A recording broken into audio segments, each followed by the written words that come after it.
평생 당신 위해 희생했는데 이제 와서 날 짐짝처럼 버리겠다는 거야? 인생은 실수의 대가를 치르는 거야. 남편 상규가 냉소적으로 웃으며 말했습니다. 그 웃음소리가 해옥의 귓가에 메아리 쳤어요. 내려. 해옥은 남편의 얼굴을 똑바로 쳐다봤어요. 농담이 아니었습니다. 그는 진심이었어요. 이 폭설 속, 이 외진 곳에서 자신을 내리라고 하고 있었습니다. 걸어서 가든지, 누가 지나가면 태워달라고 하든지. 당신 문제야. 상규의 목소리는 단호했습니다. 안 내릴 거야? 그럼 내가 도와줄까? 상규가 해옥의 팔을 잡았습니다. 거칠게 끌어당겼어요. 해옥은 저항했지만 남자의 힘을 당해낼 수 없었습니다. 그녀는 차 밖으로 밀려났어요. 눈 쌓인 땅에 주저앉았습니다. 이혼 서류에 서명해. 일주일 안에. 오늘의 사연도 즐겁게 들어주시면 감사하겠습니다. 여러분의 구독과 좋아요는 큰 힘이 됩니다. 사연 바로 시작합니다. 12월의 하늘은 무겁게 가라앉아 있었습니다. 회색빛 구름이 도시 전체를 덮어버린 오후, 첫 눈송이가 떨어지기 시작했어요. 처음에는 가볍게 흩날리던 눈발이 해가 지면서 점차 거세졌습니다. 저녁 6시가 되자 서울 외곽의 도로는 이미 하얀 눈으로 뒤덮여 있었어요. 가로등 불빛 아래로 쏟아지는 눈발은 마치 하늘이 무너져 내리는 듯했습니다. 경기도 외곽의 한 식당 주차장에서 검은색 제네시스 한 대가 시동을 걸었어요. 차 안에는 두 사람이 타고 있었습니다. 운전석의 남편 상규는 핸들을 꽉 쥔 채 정면을 응시하고 있었어요. 조수석의 정혜옥은 창밖으로 쏟아지는 눈을 멍하니 바라보고 있었습니다. 방금 전까지 이어진 식사 자리는 냉랭했어요. 남편이 갑자기 잡자고 한 저녁 식사였지만 음식은 거의 손도 대지 않았습니다. 차가 주차장을 빠져나가 외곽 도로로 접어들었어요. 와이퍼가 쉴 새 없이 움직이며 앞유리에 쌓이는 눈을 밀어냈습니다. 하지만 눈은 걷어내는 속도보다 더 빠르게 내렸어요. 도로 위에는 다른 차량이 거의 보이지 않았습니다. 폭설 경보가 발령되면서 사람들은 일찍 귀가했거나 외출을 자제한 모양이었어요. 당신, 우리 얘기 좀 해. 해옥이 먼저 침묵을 깼습니다. 그녀의 목소리는 떨리고 있었어요. 한 달 전부터 느껴온 불길한 예감이 오늘 현실이 될 것 같았습니다. 남편의 행동이 이상했어요. 갑자기 집안의 재산 목록을 정리하더니 각종 서류에 서명을 요구했습니다. 변호사 사무실에도 몇 번이나 다녀왔어요. 상규는 대답하지 않았습니다. 그는 여전히 앞만 보며 운전을 계속했어요. 눈 쌓인 도로 위로 차가 미끄러지듯 나아갔습니다. 히터에서 나오는 따뜻한 바람과 달리 차 안의 공기는 얼어붙어 있었어요. 당신 비서 박지수 씨, 그 여자와 당신, 대체 어떤 관계야? 해옥의 질문에 상규의 턱에 힘이 들어갔습니다. 그의 손이 핸들을 더욱 세게 움켜쥐었어요. 눈 위를 달리는 타이어 소리만이 차 안을 채웠습니다. 몇 분간의 침묵이 흐른 뒤 상규가 마침내 입을 열었어요. 알 건 다 알면서 왜 묻나? 짧은 대답이었습니다. 그러나 그 한마디에는 부인할 생각조차 없다는 냉담함이 담겨 있었어요. 해옥의 가슴이 철렁 내려앉았습니다. 의심과 확신 사이에는 큰 차이가 있었어요. 남편의 입에서 직접 듣는 순간 30년의 결혼 생활이 무너지는 소리가 들렸습니다. 차는 점점 더 외진 곳으로 향하고 있었어요. 시가지를 벗어나 산길로 접어들었습니다. 양옆으로 나무들이 늘어선 2차선 도로는 가로등도 듬성듬성했어요. 눈은 더욱 거세게 내렸고 도로와 주변 경계가 희미해졌습니다. 평생 당신 위해 희생했는데 이제 와서 날 짐짝처럼 버리겠다는 거야? 해옥의 목소리가 떨렸습니다. 그녀는 남편의 옆얼굴을 뚫어지게 쳐다봤어요. 회계사 시절의 꿈을 접고 뒷바라지에만 전념했습니다. 회사 장부를 정리하고 자금 흐름을 관리하고 세무 문제를 해결했어요. 명의상 이사는 아니었지만 실질적으로는 공동 경영자나 다름없었습니다. 아들을 키우면서도 회사 일을 놓지 않았어요. 새벽같이 일어나 남편의 식사를 챙기고 밤늦게까지 회계장부를 들여다봤습니다. 희생? 그게 희생이었어? 창규가 비웃듯 말했습니다. 그의 목소리에는 조롱이 섞여 있었어요. 해옥은 남편의 표정을 보려고 몸을 돌렸습니다. 차 안은 어두웠지만 계기판의 불빛이 남편의 얼굴을 어슴푸레하게 비췄어요. 그 얼굴에는 어떤 미안함도 죄책감도 없었습니다. 당신이 한 건 아내로서 당연한 일이었어. 내가 회사를 키웠고 돈을 벌었어. 당신은 그냥 옆에 있었을 뿐이지. 그 말에 해옥의 몸이 굳어졌습니다. 30년의 세월이 한순간에 부정당하는 느낌이었어요. 손이 부들부들 떨렸습니다. 가슴 속에서 뜨거운 무언가가 치밀어 올랐어요. 당연한 일이라고? 그럼 당신이 구속될 뻔했을 때 장부를 정리해서 위기를 넘긴 것도 당연한 일이야? IMF 때 회사가 망할 뻔했을 때 내 계산으로 살아남은 것도 당연한 일이었고? 해옥의 목소리가 높아졌습니다. 그녀는 참았던 감정이 터져나오는 것을 막을 수 없었어요. 차 안의 온도가 급격히 달아올랐습니다. 창규는 속도를 줄이며 도로 한쪽으로 차를 세웠어요. 눈 쌓인 갓길이었습니다. 차가 완전히 멈추자 그는 시동을 끄지 않은 채 해옥을 똑바로 쳐다봤어요. 그의 눈빛은 차갑게 식어 있었습니다. 그래, 그때는 고마웠지. 하지만 그게 뭐? 그 정도로 평생을 먹고 살 권리를 얻었다고 생각하는 거야? 해옥은 믿을 수 없다는 표정으로 남편을 응시했습니다. 이 사람이 정말 자신이 30년을 함께한 남편인지 의심스러웠어요. 아니, 어쩌면 처음부터 이런 사람이었는지도 몰랐습니다. 사랑이라는 이름으로, 가족이라는 이름으로 가려져 있던 본 모습이 이제야 드러나는 것인지도 몰라요. 지수가 임신했어. 창규가 폭탄 선언을 했습니다. 그 말에 해옥의 얼굴에서 핏기가 싹 가셨어요. 입술이 파르르 떨렸습니다. 임신이라니. 내연녀가 아이를 가졌다는 말이었어요. 그 여자 나이가 벌써 50인데 무슨. 그래도 아이야. 내 아이를 가졌다고. 창규의 목소리에는 묘한 감정이 섞여 있었습니다. 해옥은 그 순간 깨달았어요. 남편은 이미 결정을 내렸습니다. 자신을 버리고 그 여자를 선택하기로 말이죠. 아이는 핑계였어요. 그저 명분일 뿐이었습니다. 이혼해줘. 깨끗하게 정리하자. 창규의 말은 명령조였습니다. 해옥의 등골이 서늘해졌어요. 그 순간 깨달았습니다. 지난 한 달간 남편이 요구했던 서류 작업들이 모두 이것을 위한 준비였다는 것을 말이죠. 집도, 회사 지분도, 예금도 모두 남편 명이었어요. 자신의 이름으로 된 것이라곤 결혼 전 모아둔 얼마 안 되는 예금뿐이었습니다. 창규가 차에서 서류 봉투를 꺼냈습니다. 두툼한 봉투였어요. 그는 그것을 해옥의 무릎 위에 던졌습니다. 변호사가 정리한 거야. 법대로 하면 당신이 받을 수 있는 건 이 정도야. 혼인 기여분, 회사 기여분, 증명할 방법이 없어. 당신은 공식적으로 회사 이사도 아니었고 직원도 아니었으니까. 해옥은 떨리는 손으로 봉투를 열었습니다. 차 안에 실내등을 켜고 서류를 들여다봤어요. 숫자들이 눈에 들어왔습니다. 터무니없이 적은 금액이었어요. 30년 치고는 말이죠. 그녀의 손에서 서류가 떨어졌습니다. 이건 말도 안 돼. 말이 되든 안 되든 그게 현실이야. 당신이 싫으면 소송해. 몇 년이고 법정에서 싸워봐. 그동안 당신이 쓸 돈은 있어? 창규의 말에는 계산이 깔려 있었습니다. 그는 이미 모든 것을 준비했어요.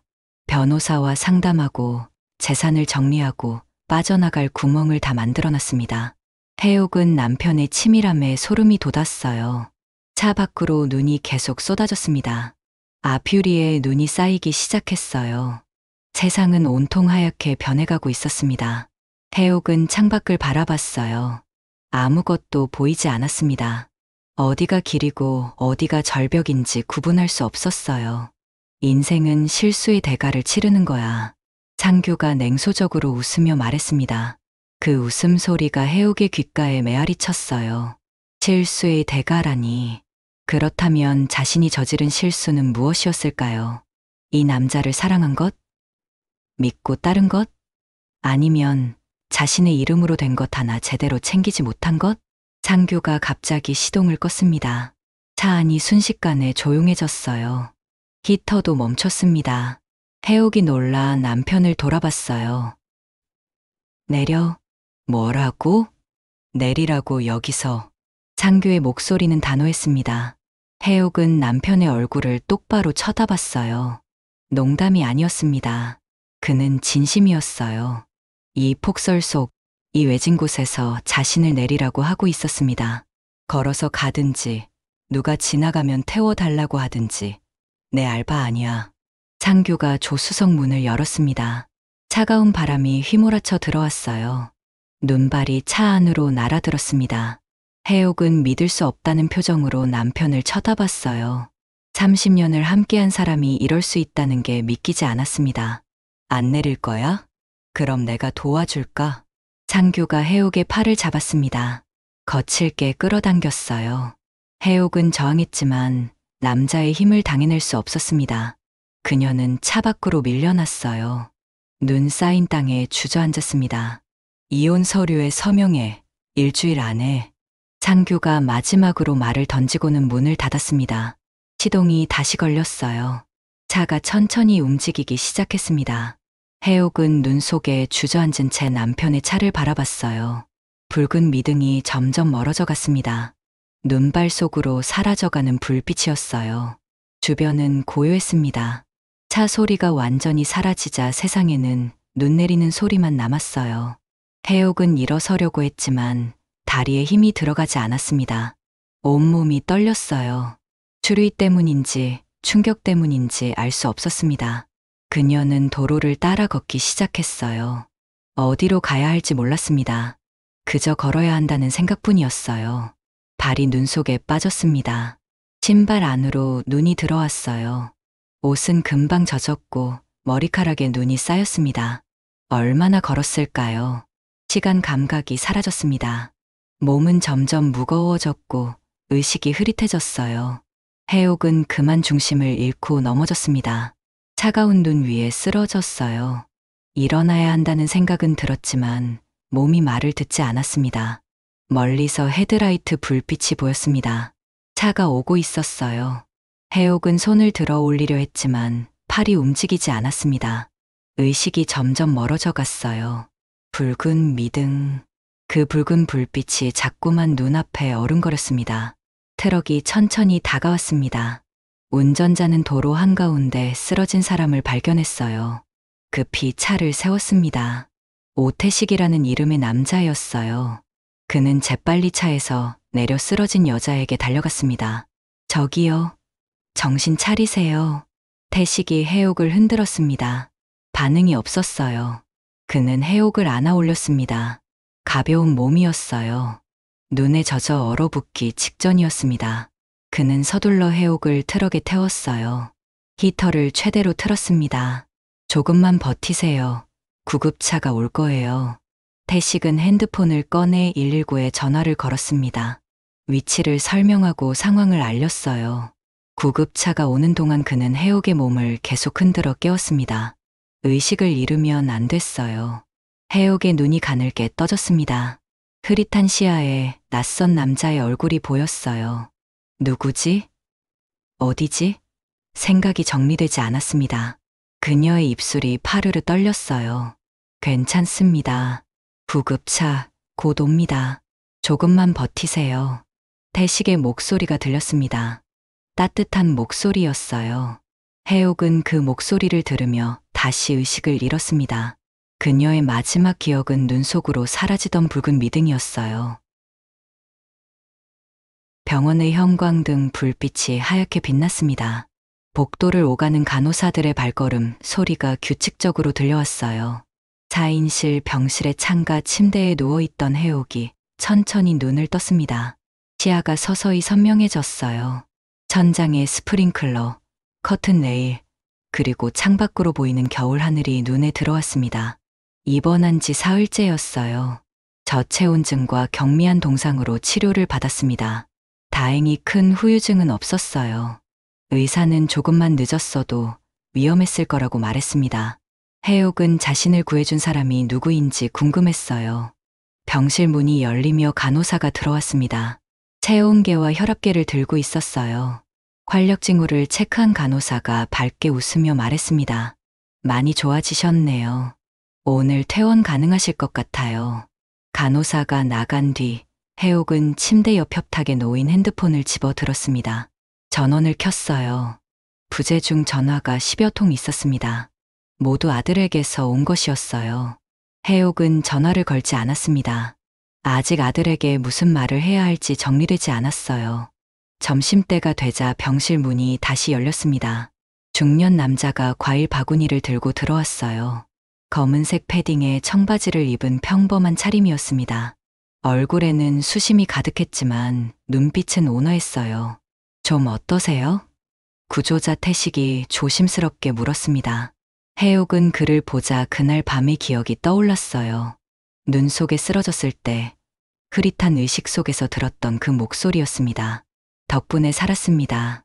정말 감사드려요. 해옥이 고개를 숙였습니다. 태식은 손을 저으며 창가 의자에 앉았어요. 병문안을 온 것은 이번이 두 번째였습니다. 첫날에는 해옥이 의식이 없어서 제대로 인사도 나누지 못했어요. 당연한 일 했을 뿐입니다. 그런데 태식이 말을 멈췄습니다. 그는 조심스럽게 해옥의 표정을 살폈어요. 병원에 실려왔을 때부터 궁금했습니다. 대체 무슨 일로 그 폭설 속 외진 길에 혼자 있었던 걸까요? 해옥은 창밖을 바라봤습니다. 며칠 전 내렸던 눈이 아직 녹지 않고 남아 있었어요. 하얀 눈을 보니 그날 밤이 생생하게 떠올랐습니다. 남편의 차가 떠나던 순간 붉은 미등이 눈 속으로 사라지던 장면이 눈에 선했어요. 남편한테 버림받았어요. 해옥이 담담하게 말했습니다. 태식은 놀란 표정으로 그녀를 쳐다봤어요. 해옥은 천천히 자신의 이야기를 풀어놓기 시작했습니다. 30년의 결혼 생활, 회사를 함께 키워온 세월, 그리고 내연녀의 존재까지. 말을 하는 동안 해옥의 목소리는 떨리지 않았어요. 이미 눈물은 다 흘린 뒤였습니다. 태식은 말없이 들었습니다. 그의 표정이 점점 굳어졌어요.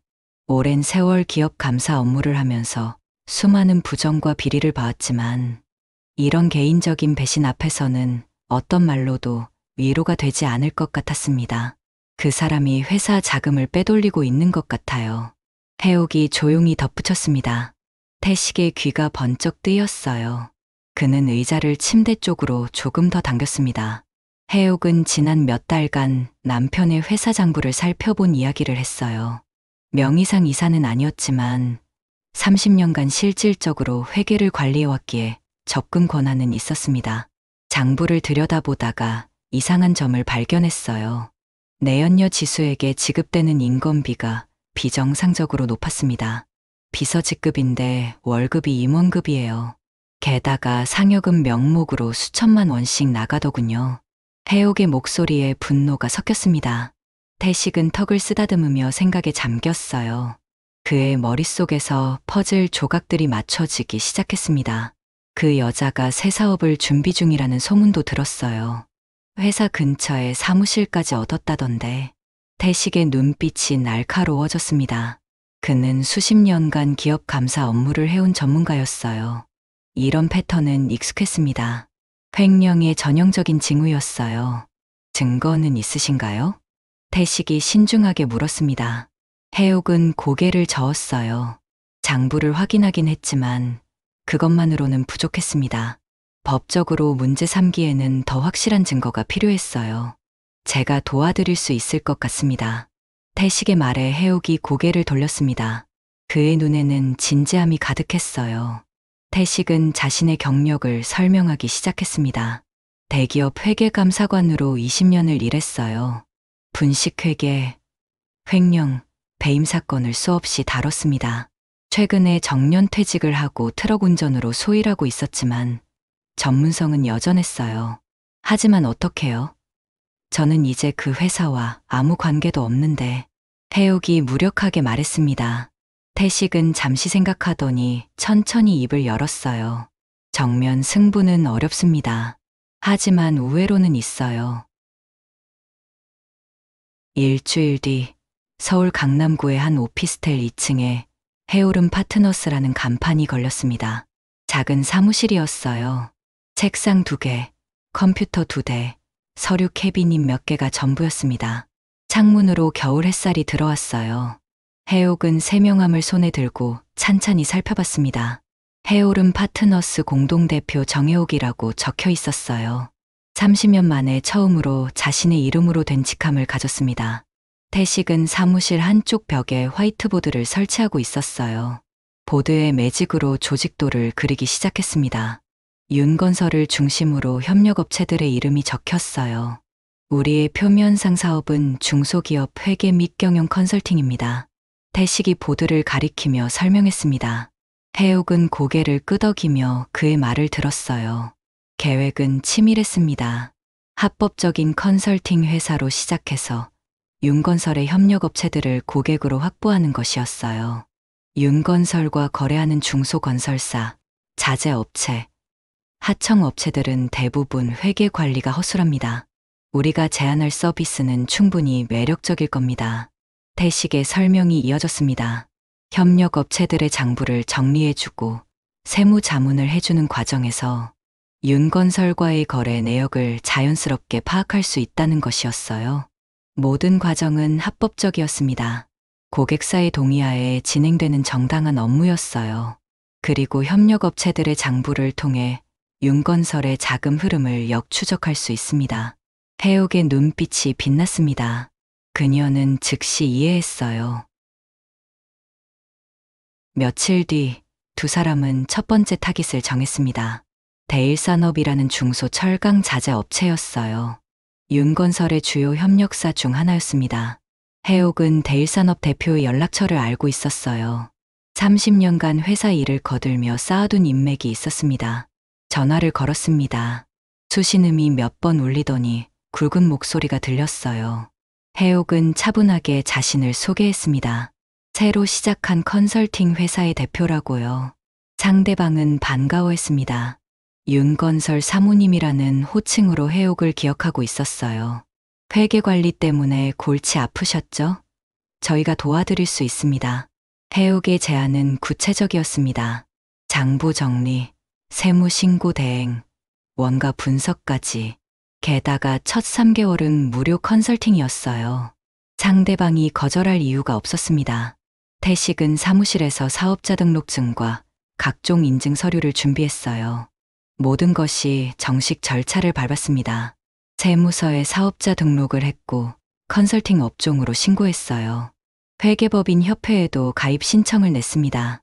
해가 질 무렵 해옥과 태식은 사무실 책상 위에 마주 앉았습니다. 각자 노트북을 펼쳐놓고 있었어요. 화면에는 협력업체 리스트가 떠 있었습니다. 시작이 반입니다. 태식이 조용히 말했습니다. 해옥은 고개를 끄덕였어요. 창밖으로 도시의 불빛이 하나둘 켜지기 시작했습니다. 해오름 파트너스의 간판에도 불이 들어왔어요. 작은 불빛이었지만 어둠 속에서 또렷하게 빛났습니다. 봄이 오고 있었습니다. 해오름 파트너스가 문을 연 지 석 달이 지났어요. 오피스텔 사무실에는 이제 서류 상자들이 쌓이기 시작했습니다. 고객사에서 넘겨받은 회계 장부, 거래 명세서, 계약서들이었어요. 해옥은 매일 아침 8시에 출근했습니다. 커피를 내려 마시며 하루를 시작했어요. 첫 번째 고객사인 대일산업에 이어 두 곳의 협력업체가 더 계약을 맺었습니다. 성광건재와 동진철강이었어요. 모두 윤건설의 주요 하청업체들이었습니다. 해옥의 30년 인맥이 빛을 발했어요. 윤건설 사모님이라는 과거의 지위가 아이러니하게도 가장 큰 자산이 되었습니다. 태식은 오전 내내 대일산업의 장부를 검토하고 있었어요. 노트북 화면에는 엑셀 시트가 가득했습니다. 그의 손가락이 키보드 위에서 빠르게 움직였어요. 수치들을 비교하고 패턴을 찾아내고 이상한 점을 표시했습니다. 이걸 보세요. 태식이 해옥을 불렀습니다. 해옥이 의자를 끌고 그의 옆으로 갔어요. 화면에는 윤건설과 대일산업 간의 거래 내역이 떠 있었습니다. 대일산업이 윤건설에 납품한 철강 자재의 단가가 비정상적으로 높았어요. 시장 가격보다 20%나 높은 금액이었습니다. 해옥은 눈을 가늘게 뜨고 수치를 살펴봤어요. 그녀의 손가락이 화면을 짚었습니다. 이 차액은 어디로 갔을까요? 해옥의 질문에 태식이 다른 파일을 열었습니다. 대일산업의 지출 내역이었어요. 매달 말일마다 컨설팅 비용이라는 명목으로 거액이 빠져나가고 있었습니다. 수령인은 표시되어 있지 않았어요. 리베이트입니다. 전형적인 패턴이에요. 태식의 목소리에는 확신이 묻어났습니다. 그는 이런 구조를 수없이 봐왔어요. 하청업체가 부풀린 금액으로 납품하고 그 차액의 일부를 원청업체의 누군가에게 돌려주는 방식이었습니다. 해옥은 사무실을 가로질러 서류 캐비닛으로 갔습니다. 대일산업에서 받은 계약서 사본을 꺼냈어요. 형광등 아래에서 서류를 펼쳐 들었습니다. 계약서에는 윤건설의 직인이 찍혀 있었어요. 계약 담당자란에는 내연녀 지수의 이름이 적혀 있었습니다. 모든 거래를 이 사람이 관리하고 있어요. 해옥이 서류를 태식에게 건넸습니다. 태식은 계약서를 꼼꼼히 읽었어요. 그의 표정이 점점 굳어졌습니다. 계약 조건들이 지나치게 원청이 유리했어요. 대금 지급 기한은 90일, 하자 보수 기간은 5년이었습니다. 업계 관행을 한참 벗어난 조건들이었어요. 성광건제의 장부도 비슷한 패턴을 보였습니다. 납품 단가가 부풀려져 있었고 정체 모를 수수료가 빠져나갔어요. 동진철강 역시 마찬가지였습니다. 세 업체 모두에서 같은 구조가 반복되고 있었어요. 이제 윤건설 쪽 장부를 봐야 합니다. 태식이 말했습니다. 하지만 그건 쉽지 않은 일이었어요. 해옥은 더 이상 윤건설의 회계에 접근할 수 없었습니다. 권한이 모두 박탈되었어요. 해옥은 창밖을 바라봤습니다. 봄볕이 따사롭게 내리쬐고 있었어요. 그녀는 잠시 생각에 잠겼습니다. 30년간 쌓아온 네트워크가 머릿속을 스쳐 지나갔어요. 며칠 뒤, 해옥은 윤건설 경리부에 근무하는 후배를 만났습니다. 회사 근처 카페에서였어요. 오래된 지인이었습니다. 해옥이 회계사 시절부터 알던 사이였어요.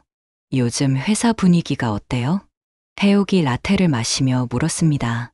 경리부 직원 김 과장은 한숨을 쉬었어요. 그녀는 주변을 살피더니 목소리를 낮췄습니다. 말도 마세요. 요즘 경리부가 난리예요. 사장님이 장부 검토를 못하게 하시는데 이상한 지출이 자꾸 늘어나고 있어요. 김 과장의 이야기가 이어졌습니다. 최근 몇 달 사이 컨설팅 비용 명목의 지출이 급증했다고 했어요. 수령 업체는 미래기획이라는 곳이었습니다. 들어본 적 없는 회사명이었어요. 해옥은 노트에 회사 이름을 적었습니다. 태식에게 조사를 의뢰해야겠다고 생각했어요. 김 과장은 커피잔을 두 손으로 감싸 쥐고 있었습니다. 사모님, 사장님이랑 어떻게 되신 거예요? 회사에서 소문이. 해옥은 손을 저었습니다. 개인적인 이야기를 하고 싶지 않았어요. 김 과장도 더 이상 묻지 않았습니다. 사무실로 돌아온 해옥은 즉시 태식에게 정보를 전달했어요. 태식은 곧바로 사업자 등록 정보를 검색했습니다. 국세청 홈택스에 접속해서 미래기획을 조회했어요. 화면에 정보가 떴습니다. 대표자가 박지수로 되어 있습니다. 태식의 말에 해옥의 눈빛이 날카로워졌어요. 내연녀 지수가 자기 명의로 회사를 차린 것이었습니다. 사업 내용은 경영 컨설팅업이었어요. 실제로는 유령 회사일 가능성이 높았습니다. 해옥과 태식은 다음 며칠간 밤늦게까지 자료를 분석했어요. 협력 업체들의 장부와 계약서를 교차 검증했습니다. 엑셀 시트에 모든 거래를 정리했어요. 날짜별로, 금액별로, 업체별로 분류했습니다. 패턴이 선명하게 드러났습니다. 윤건설은 협력업체들에게 부풀린 금액을 지급했어요. 그 차액의 일부가 리베이트로 돌아왔습니다. 동시에 윤건설은 미래기획에 컨설팅 비용을 지급했어요. 실제 용역은 없었습니다. 허위 세금 계산서를 발행해 회사 자금을 빼돌리는 수법이었어요. 이건 횡령이고 배임입니다. 태식이 단호하게 말했습니다. 그는 관련 법조항을 프린트해서 해옥에게 건넸어요. 해옥은 서류를 읽으며 입술을 깨물었습니다. 증거는 충분했습니다. 하청업체들의 허위 견적서, 부풀려진 계약서, 리베이트 송금 내역, 미래기획으로의 자금 이동까지 모든 것이 합법적인 재무자문 과정에서 확보한 자료들이었어요. 어느 금요일 오후 해옥은 국세청 홈페이지에 접속했습니다. 익명 신고 페이지였어요. 그녀는 준비한 자료들을 첨부했습니다. PDF 파일로 변환한 증빙 서류들이었어요. 신고 내용을 상세히 적었습니다. 허위 세금 계산서 발행, 리베이트 수수, 유령회사를 통한 자금 세탁까지 정말 하시는 겁니까? 태식이 조심스럽게 물었습니다. 해옥의 손가락이 마우스 위에서 멈췄어요. 잠시 망설임이 있었습니다. 하지만 곧 결심을 굳혔어요. 해야죠. 이건 정당한 일이에요. 해옥이 제출 버튼을 눌렀습니다. 화면에 접수 완료 메시지가 떴어요. 신고 번호가 생성되었습니다. 해옥은 그 번호를 메모장에 적어뒀어요. 이튿날 해옥은 금융감독원 홈페이지에도 접속했습니다. 또 다른 익명 신고였어요. 이번에는 비자금 조성과 불법 자금 이동에 초점을 맞췄습니다. 미래기획이라는 유령회사를 통한 자금 세탁 정황을 상세히 기술했어요. 신고를 마친 해옥은 의자에 깊숙이 몸을 기댔습니다. 창밖으로 봄바람이 불어왔어요. 사무실 안의 서류들이 바람에 살랑거렸습니다. 이제 시작입니다. 태식이 조용히 말했습니다. 해옥은 고개를 끄덕였어요. 이제 공은 세무당국과 감독기관으로 넘어갔습니다. 그들이 움직일 시간이었어요. 한 달 뒤 윤건설에 세무조사 통보가 날아왔습니다. 국세청 조사 사국이 직접 나섰어요. 동시에 금융감독원도 자금 흐름 조사에 착수했습니다. 윤건설 본사에 조사관들이 들이닥쳤어요. 뉴스에서 보도가 나왔습니다. 중경건설사 비자금 조성 의혹, 세무조사 착수라는 제목이었어요. 해옥은 사무실 컴퓨터로 뉴스를 읽었습니다. 남편 상규의 사진이 기사에 실려 있었어요. 준공식장에서 찍은 사진이었습니다. 해옥의 핸드폰이 울렸습니다. 아들에게서 온 전화였어요. 한동안 연락을 끊고 지냈는데 오랜만에 걸려온 전화였습니다. 엄마, 아버지 회사에 무슨 일 있는 거예요? 아들의 목소리는 다급했습니다. 해옥은 침착하게 대답했어요. 그쪽에 직접 물어보렴. 전화를 끊은 해옥은 창밖을 바라봤습니다. 하늘은 맑게 갠 상태였어요. 구름 한 점 없이 청명했습니다. 5월의 햇살이 윤건설 본사 유리창을 때렸습니다. 로비에는 검은색 정장을 입은 조사관들이 서류 가방을 들고 분주하게 오갔어요. 엘리베이터가 쉴 새 없이 오르내렸습니다. 국세청 조사팀이 본격적인 압수수색에 착수한 지 사흘째였어요. 대표이사실 앞 복도에는 직원들이 모여 수군거렸습니다. 안에서 들려오는 고함 소리 때문이었어요. 남편 상규의 목소리였습니다. 책상을 내리치는 소리가 복도까지 울렸어요. 이게 다 무슨 소리야? 장부는 다 정리되어 있다고. 하지만 조사관들은 개의치 않았습니다. 그들은 이미 충분한 증거를 확보한 상태였어요. 익명 제보로 받은 자료들이 정확했습니다. 협력업체들의 장부와 대조한 결과 허위 세금 계산서가 무더기로 발견됐어요. 재무이사실에서는 장부가 쏟아져 나왔습니다. 조사관 2명이 박스에 서류를 담고 있었어요. 지난 3년치 회계 자료였습니다. USB에 복사된 전산 자료도 압수됐어요. 미래기획으로 송금된 내역을 보세요. 총 35억 원입니다. 조사관 한 명이 노트북 화면을 가리키며 동료에게 말했습니다. 화면에는 월별 송금 내역이 정리되어 있었어요. 컨설팅 비용이라는 명목이었지만 실제 용역 내역은 단 한 건도 없었습니다. 점심시간이 되자 언론사 기자들이 몰려들었어요. 본사 정문 앞에 카메라가 줄지어 섰습니다. 방송사 중계차도 2대나 왔어요. 기자들은 출입하는 직원들을 붙잡고 질문을 던졌습니다. 회사 분위기가 어떻습니까? 대표이사께서 뭐라고 하시던가요? 직원들은 고개를 숙인 채 빠르게 걸어갔습니다. 아무도 대답하지 않았어요. 경비들이 나와서 기자들을 정문 밖으로 밀어냈습니다. 같은 시각 강남의 한 오피스텔에서는 내연녀 지수가 급히 짐을 싸고 있었어요. 서류들을 가방에 쑤셔 넣었습니다. 책상 서랍을 열어 통장과 도장을 꺼냈어요. 손이 바들바들 떨렸습니다. 현관 벨이 울렸습니다. 지수는 동작을 멈췄어요. 다시 한번 벨이 울렸습니다. 이어서 노크 소리가 들렸어요. 금융감독원입니다. 문 열어주십시오. 지수의 얼굴이 새하얗게 질렸습니다. 그녀는 뒷걸음질 쳤어요. 발이 의자에 걸려 비틀거렸습니다. 문을 두드리는 소리가 점점 커졌어요. 강제 개문하겠습니다. 결국 문이 열렸습니다. 검은 정장을 입은 조사관 3명이 들어왔어요. 뒤따라 경찰관 2명도 들어왔습니다. 지수는 소파에 주저앉았어요. 박지수 씨, 특정경제범죄가 중처벌법 위반 혐의로 동행해야겠습니다. 조사관이 영장을 내밀었습니다. 지수의 손에서 가방이 떨어졌어요. 안에 든 서류들이 바닥에 흩어졌습니다. 통장과 인감도 굴러떨어졌어요. 그날 저녁 9시 뉴스의 톱기사는 윤건설이었습니다. 앵커의 목소리가 침중했어요. 중경건설사 윤건설이 수십억 원대 회계 부정 혐의로 검찰 수사를 받게 됐습니다. 내부 고발에 의해 드러난 이번 사건은 화면에는 윤건설 본사 전경이 비쳤습니다. 이어서 남편 상규가 조사를 받으러 들어가는 모습이 나왔어요.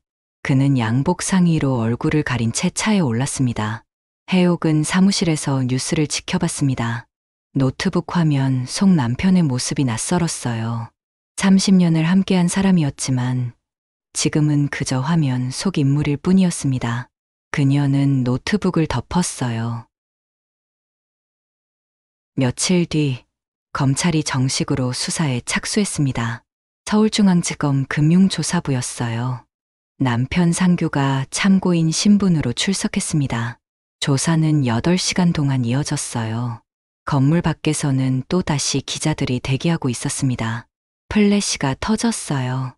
상규는 고개를 푹 숙인 채 걸었습니다. 대표님, 횡령 혐의를 인정하십니까? 내연녀와 공모했다는 게 사실입니까? 질문 공세가 쏟아졌지만 상규는 입을 다물었어요. 그는 대기하고 있던 차에 올라탔습니다. 차가 출발하자 기자들이 뒤쫓아 달렸어요. 한 달이 지나면서 상황은 더욱 악화됐습니다. 은행들이 대출 회수에 나섰어요.